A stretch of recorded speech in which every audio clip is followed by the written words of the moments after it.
आज के इस एक्सप्लेनर में हम एक ऐसे मुद्दे पर बात करने वाले हैं जो हम सबके लिए बेहद गंभीर और अहम है।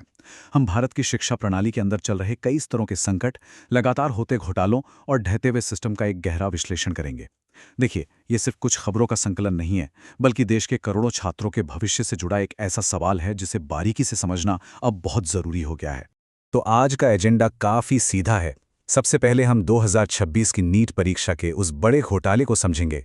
फिर ओएसएम यानी ऑन स्क्रीन मार्किंग के छिपे हुए खतरे को देखेंगे।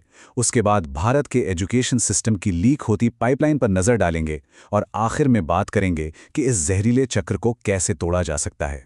तो चलिए बिना वक्त बर्बाद किए पहले हिस्से की तरफ बढ़ते हैं। 2026 नीट एग्जाम की चोरी और सुरक्षा में लगी वो बड़ी सेंध।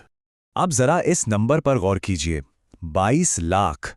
दुनिया के सबसे मुश्किल और सुरक्षित माने जाने वाले एग्जाम्स में से एक नीट आखिर कैसे कॉम्प्रोमाइज हो गया? 2026 में जिन 22 लाख छात्रों ने ये एग्जाम दिया था, उनके और उनके परिवारों की उम्मीदें, उनकी सालों की मेहनत, सब कुछ इस एक एग्जाम पर टिका था। लेकिन एग्जाम के दिन से हफ्तों पहले ही सिस्टम में एक ऐसी सेंध लग चुकी थी जिसने इस पूरी मेहनत पर पानी फेर दिया।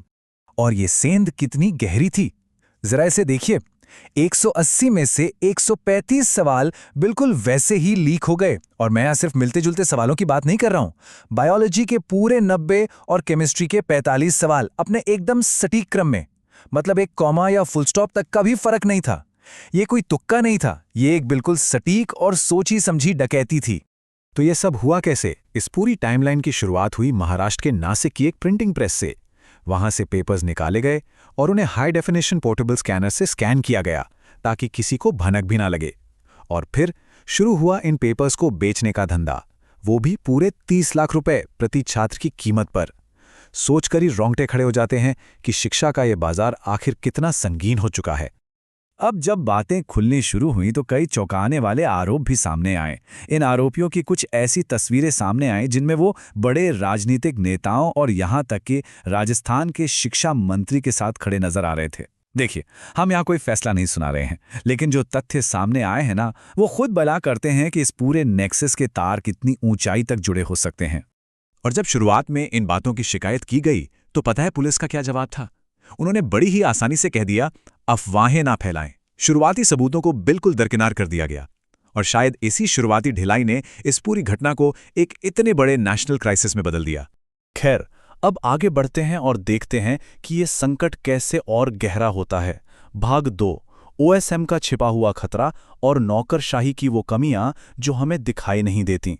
पेपर लीक तो खैर तुरंत हेडलाइंस बन जाते हैं, लेकिन सिस्टम के अंदर एक और खामोश बीमारी है जो धीरे धीरे इसे अंदर से खोखला कर रही है। बात हो रही है 2026 में सीबीएसई द्वारा पूरी तरह से लागू किए गए ओएसएम यानी ऑन स्क्रीन मार्किंग सिस्टम की। इसका मकसद बहुत अच्छा था, बोर्ड चेकिंग को आधुनिक बनाना। इसमें कॉपियों को हाथ से चेक करने के बजाय स्कैन करके सीधे कंप्यूटर स्क्रीन पर ग्रेड किया जाता है। सुनने में ये एक बहुत ही बेहतरीन कदम लगता है ना? लेकिन जरा इस फर्क को समझिए। पहले जो ट्रेडिशनल पेपर चेकिंग होती थी उसमें एक लचीलापन था। अगर बच्चे का कॉन्सेप्ट क्लियर है तो टीचर उसे समझकर मार्क्स दे देते थे। लेकिन ये नया ओएसएम सिस्टम, ये बहुत सख्त है। टोटलिंग की गलतियां तो ये रोक लेता है, लेकिन ये टीचर्स पर स्टेप बाय स्टेप मार्किंग का एक ऐसा मनोवैज्ञानिक दबाव डालता है कि पूरा फोकस कॉन्सेप्ट की बजाय सिर्फ रटे रटाए फॉर्मेट पर रह जाता है। और सिर्फ इतना ही नहीं, इसमें तकनीकी खामियों की तो जैसे एक पूरी लिस्ट है। टीचर्स लगातार ये शिकायत कर रहे हैं कि उन्हें स्कैन की गई शीट्स बिल्कुल धुंधली दिखती हैं, पेज लोड होने में बहुत ज्यादा समय लगता है, और फिर सर्वर क्रैश। अब आप ही सोचिए, स्क्रीन पर घंटों तक ये सब झेलने से कितनी भयंकर थकान होती होगी। और इसी थकान और झुंझलाहट का नतीजा होता है मार्किंग में होने वाली गंभीर गलतियां। और इसका असली नुकसान कौन उठा रहा है? नागपुर जैसे शहरों से आई रिपोर्ट्स देखिए। अगर किसी स्टूडेंट ने पेज के मार्जिन के पास कुछ लिखा है या कोई डायग्राम बनाया है तो कई बार स्कैनर उसे कैप्चर ही नहीं कर पाता। नतीजा, बिना किसी गलती के बच्चे फेल हो रहे हैं। ऊपर से इस पूरे सिस्टम को इतनी जल्दबाजी में थोप दिया गया कि सरकारी स्कूलों के टीचर्स को इसकी कोई ठीक से टेक्निकल ट्रेनिंग तक नहीं दी गई। अब इन सब चीजों को जरा एक बड़े परिदृश्य में रखकर देखते हैं। भाग 3, भारत की लीक होती शिक्षा पाइपलाइन और हमारा ढहता हुआ बुनियादी ढांचा।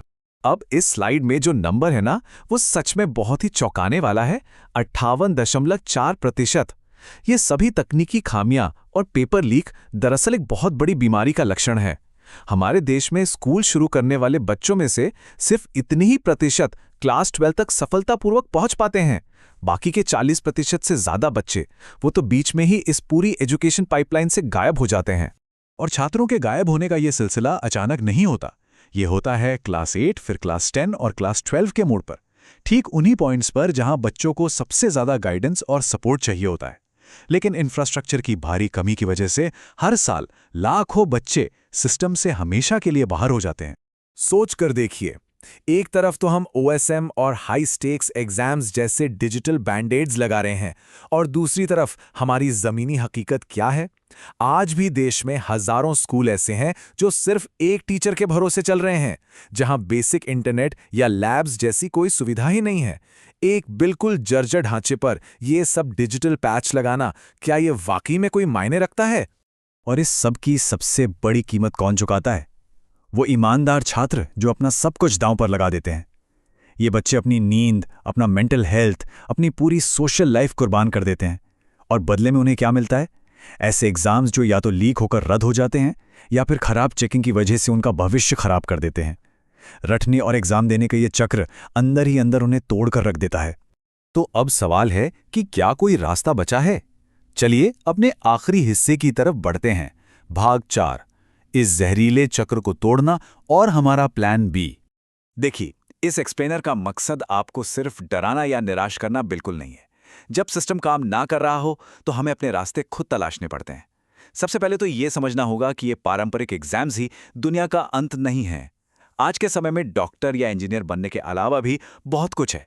Data science, content creation, climate research, ये कुछ ऐसे बेहतरीन और मॉडर्न प्लान भी हैं जो आज के वक्त में शानदार करियर ऑप्शंस बन सकते हैं। और सबसे अच्छी बात, इन क्षेत्रों में रटने की नहीं बल्कि आपके असली स्किल्स की कदर होती है। तो यार, सबसे अहम बात यह है कि जवाबदेही तय होनी ही चाहिए। जब तक NTA और CBSE जैसे बड़े संस्थानों को उनकी इन तकनीकी और सुरक्षा खामियों के लिए पूरी तरह से अकाउंटेबल नहीं ठहराया जाता, तब तक सिस्टम में कोई असली बदलाव नहीं आने वाला। बिना सख्ती और जवाबदेही के हमारे देश की डिग्री का जो सम्मान है वो लगातार नीचे ही गिरता जाएगा। और इसीलिए आज का ये एक्सप्लेनर हम इस एक बहुत ही गहरे सवाल के साथ खत्म कर रहे हैं। अगर हमारा पूरा सिस्टम अपने सबसे अहम परीक्षाओं की ही हिफाजत नहीं कर सकता, तो आने वाले कल में एक भारतीय डिग्री की असल कीमत रह क्या जाएगी? इस बारे में जरूर सोचिएगा। इस एक्सप्लेनर में हमारे साथ जुड़ने के लिए आपका बहुत बहुत धन्यवाद।